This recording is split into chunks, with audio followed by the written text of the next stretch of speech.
first question is from Neha from Jaipur, and I think he is very interested to answer this question. Which type of wine helps reduce weight and gives a glowing skin? Well, first and foremost, good evening, everybody. Happy to be here, and it's my pleasure to interact with you. And I must say that Neha has asked a question which is very funny and very interesting at the same time. I think And a lot of women have that. well, to say the truth, I would say that there is no study really. There is no record anywhere really which can say that by drinking a particular type of wine, you reduce weight or you have a glowing skin. So any claim like that would not be correct, would not be practical. And I'm certain there are other ways of doing it than relating it to wine. Wine you drink for enjoyment, wine you drink for feeling good. So those are the associations of wine. But Anything to do with the oxidants, antioxidants that wine has? Does that help some way, in this glowing skin? And I mean, well, I wouldn't know that. But if you really want to have a glowing skin and there is something wine should be related, then you should go to a spa which offers you physiotherapy. wine spa. Yes, a wine spa. So probably you will have a better chances of achieving this objective. Okay, I think that's fair enough. Okay, I think a similar question from Shweta. Which wine is healthier, red or white? Well, I can answer that. Yeah. I can answer. I think it's a good question, Shweta. Uh, in the red wine, especially red wine, it's not in the wine. There is a chemical called resveratrol. Now, a lot of scientific studies and medical studies have proved that the cholesterol gets reduced when you consume red wine because of the effect of this chemical compound called resveratrol, which is there in the red wine.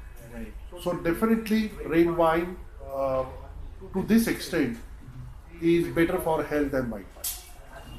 So red wine is healthier. Yes. because of- And then if you really want to know more about this, you can even Google more information. Is something called as French phobia. Okay.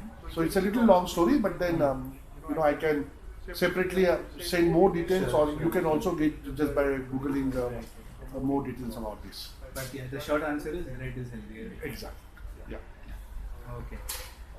Next question again probably deserves more explanation, but we'll probably answer this later on. At a high level, okay, this is from Kamalika.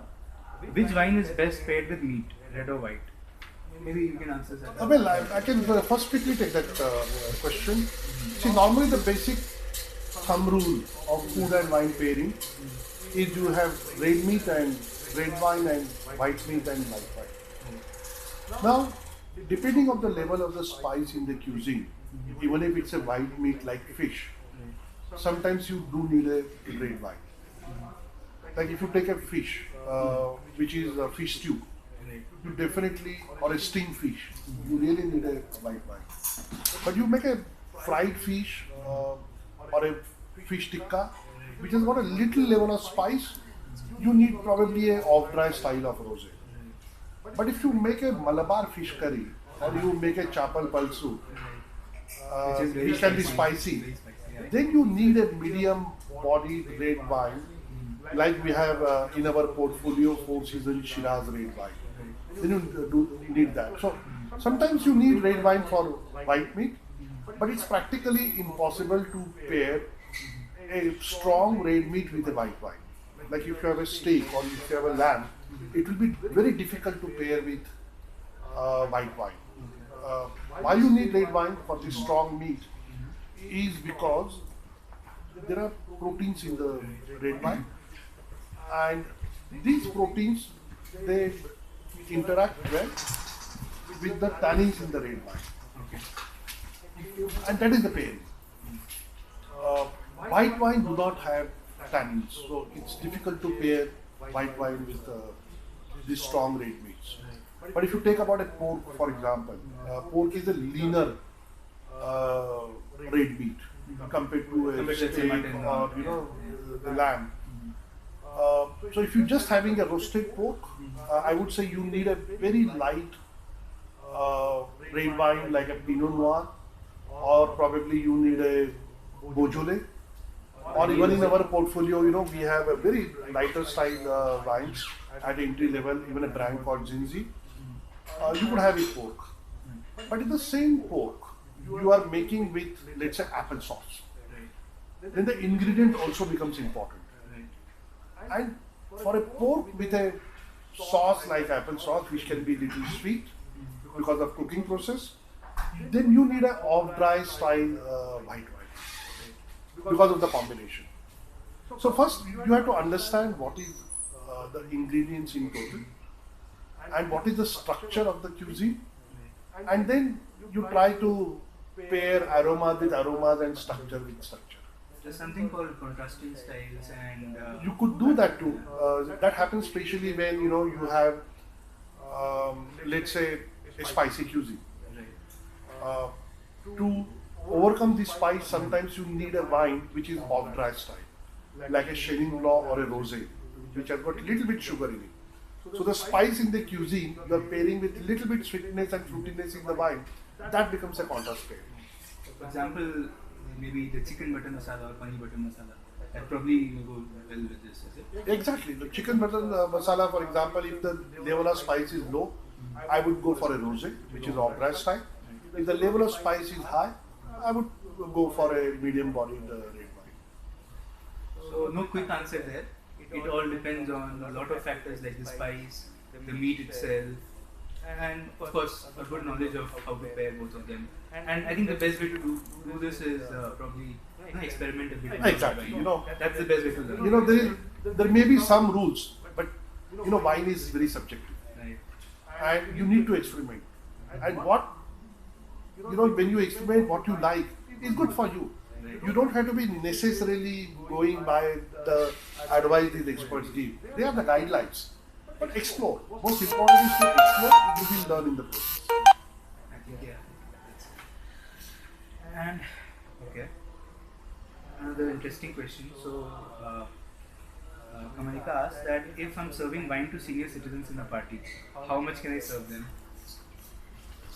We seem to be having a lot of funny, interesting, and very tricky questions at the same time.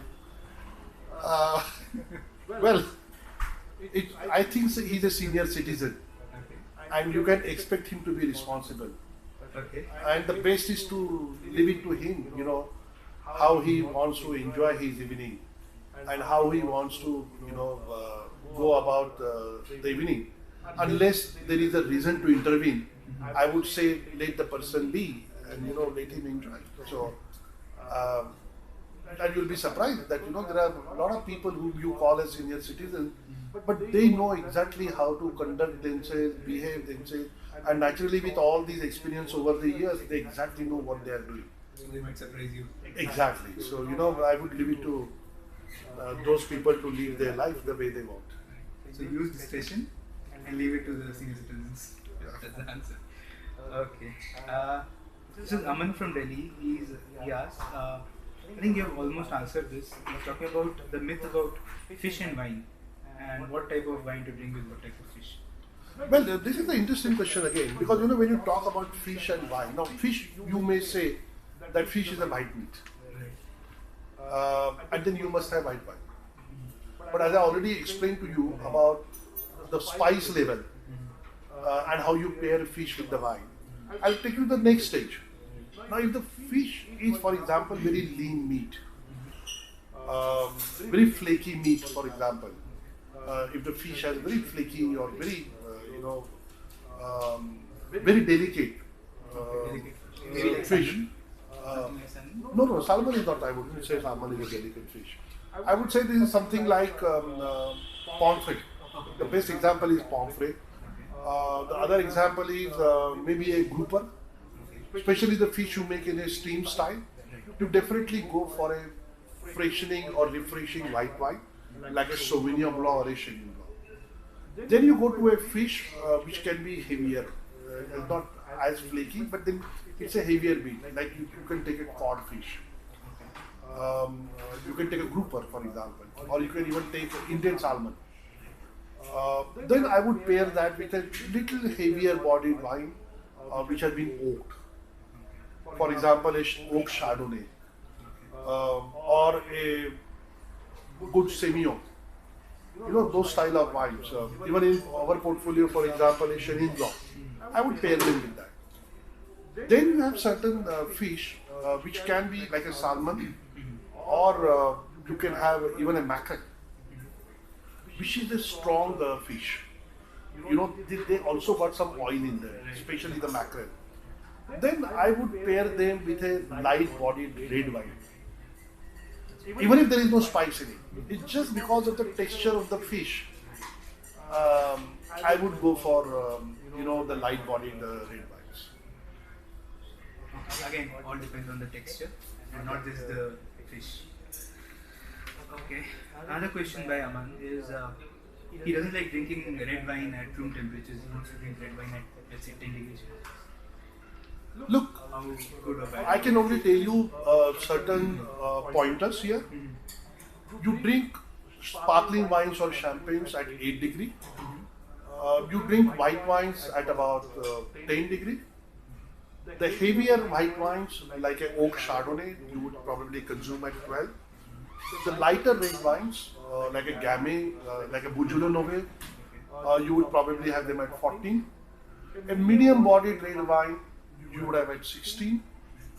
Heavier bodied red wines, like a Witness Reserve we have recently launched, you would probably have between 18 and 20. Now, why you should not have red wine at 10 degrees? Because at a very cold temperature, the tannins taste bitter. And Aman, you can do your own experiment. You take one bottle first, and you put one glass at normal temperature, which is 18. Then you refrigerate it. After half an hour, probably you take it out, and then when it is around 10 degrees, you compare the two tastes, and you will notice yourself, what is tasting better and what is enjoyable. But room temperature means 20. Room temperature does not mean 30 degrees in a summer in Bangalore and 40 degrees in a summer in Delhi. Room temperature means 20.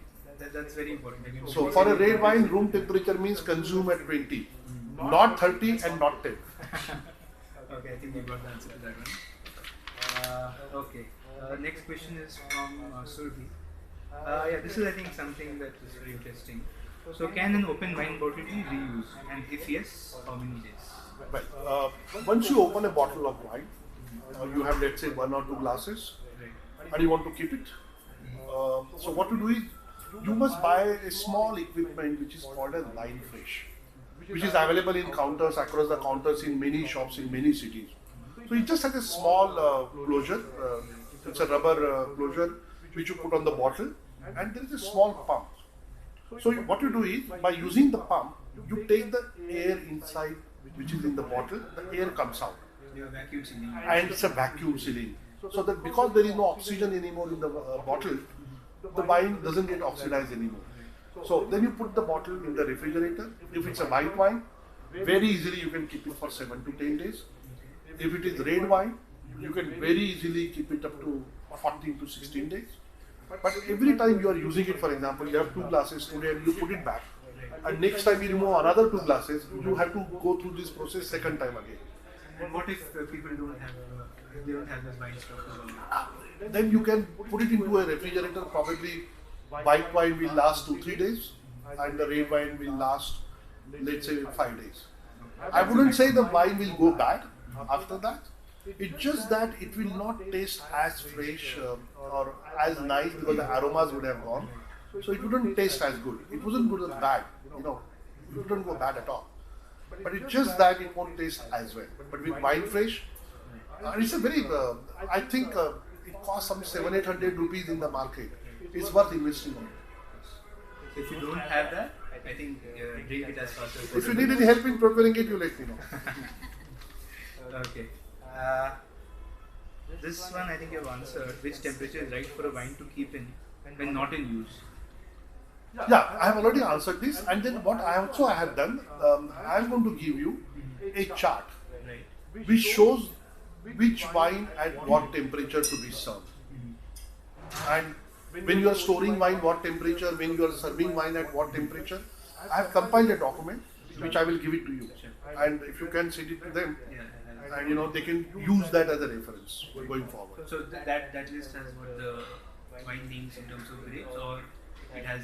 It has got wine types, wine grape names. It has got everything. Okay. You will find it very useful. You will find it very useful. Okay, that's fine. Okay, this is Anu from Delhi. He's asking what's the difference between a table wine and a fortified wine. Well, simply put, table wine or a still wine, as we call it, is a product of natural fermentation. You take the grape juice and you ferment it. Your alcohol percentage ideally is between 8 to 14%. What happens beyond 14 or 15% is the yeast inside dies. So it can't ferment it anymore. So that's your still wine or table wine, what you call it. A fortified wine is a wine wherein you add alcohol from outside during the process of fermentation.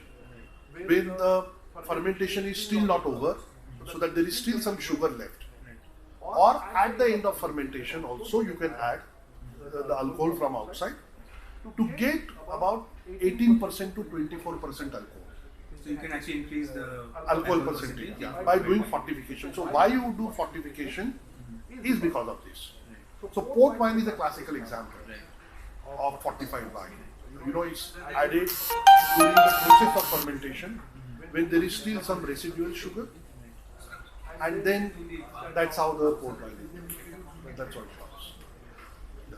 And what about sugar? You can add sugar as well, right? Well, if you talk about strictly about EU laws, the sugar inside the wine in a fortified wine has to be natural from the grape juice. You cannot add from outside. Because I know sometimes here which do add sugar in the fortified. Well, if somebody is doing it, people do it. I agree with you. But if you talk about the European Union laws, they are not allowed to add from outside. But in India, it's still allowed. Or there's no law as such. Well, the ideal way of doing it is this. Now, what people do is very difficult to comment. Who does it? Right. Okay. This is from Shilpa. Which wine can cause more water retention? Red or white? Okay. Another tricky question. Very tricky. I think the girls are in some good mood today to ask this thing. It's difficult again to see water retention. In my understanding, can be an issue, but then apart from many other reasons, when it comes to the alcohol part of it, it's because of the alcohol. What I understand and what I have read is when somebody consumes a lot of alcohol, the body tries to, because alcohol is dehydrating, so body tries to retain water because it's trying to exert itself against this possibility of dehydration. So body tends to retain water, but it's related with the alcohol per se. It has nothing to do with the type of wine. So if it's a question of alcohol, whether it is wine or whiskey or vodka, the issue will be same. So issue is the alcohol here. So just drink a lot of wine and not vodka and probably whiskey, which has more alcohol content. Well, drink a lot of water, that I can definitely tell you. Don't drink a lot, drink responsibly.